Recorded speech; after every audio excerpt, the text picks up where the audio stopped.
Down in the CBS 6 archives, there are thousands of old videos collecting dust. The tapes inside this particular box haven't seen the light of day in decades.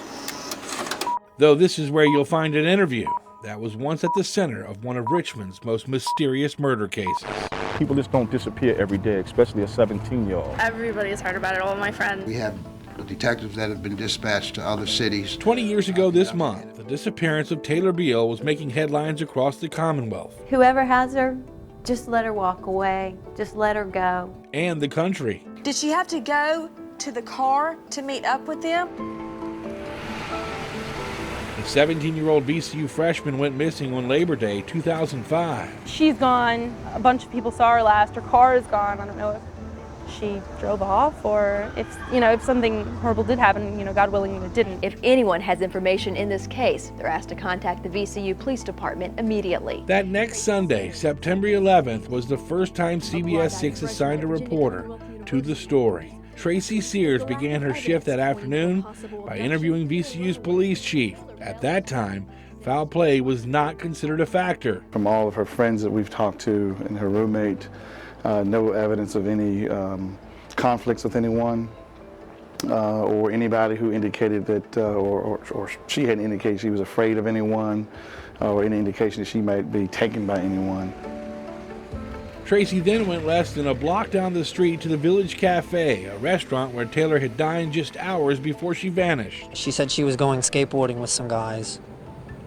She didn't tell me who. That's where she met a man passing out flyers with Taylor's picture on them. After she borrowed my skateboard, she said she wanted to drop her purse off, so I walked her back to the dorms. And after that, I kind of lose track of time. His name was Ben Fawley, and at first, he did not want to do an interview. So I chatted with him off camera for about 20-25 minutes and somehow convinced him to do an interview with us where we just would not show his face, but his hands. But the longer Fawley talked, the more he contradicted himself. So she came here to eat, then she went to your... I guess she came here to eat. That's the thing that... I don't think it necessarily dawned on me that he would be a suspect, but I do know that his story did not make a whole lot of sense. I think the biggest red flag during that interview was he looked at me and he said, "I'm worried for Taylor. She told me she wants to do something illegal, something outrageous, and I warned her against it." Later that night, Tracy sat down with Taylor's mother, Janet Pelissara. I remember being torn as a reporter because we're supposed to be objective. We're supposed to stand back, just gather the facts. But I do remember a part of me looking at a young mother sitting across from me and just the fear in her eyes and thinking, I have to say something to her. I have to let her know that this might be someone worth talking to or looking into. Pelissara said she did not know Fawley, but that police were aware of him. Nobody realized it at the time, but Fawley had been on the news before.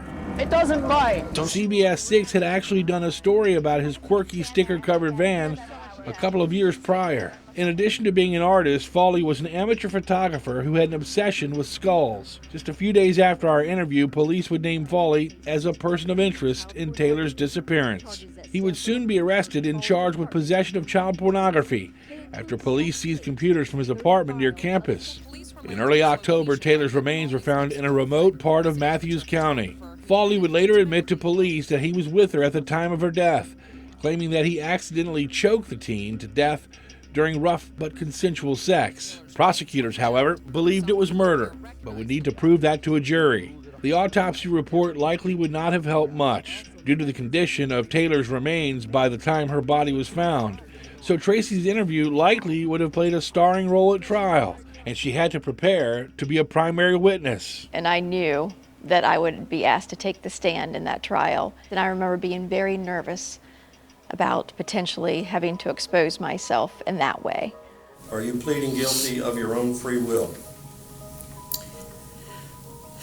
Yes. The trial never ended up taking place, as Fawley would agree to a plea deal in August of 2006. No one will really know the motive behind this and the reason a young girl had to lose her life. And while the killer was sent away 2 decades later, this reporter's memories still linger near. But I do find myself more, especially as I've gotten older, thinking about these cases and thinking about some of the people I've talked to and some of the heartbreaking parents that I've had to interview. And it just sort of lives there forever. And it's in the back of your mind, but it keeps you up at night. And it's a lot to reflect on.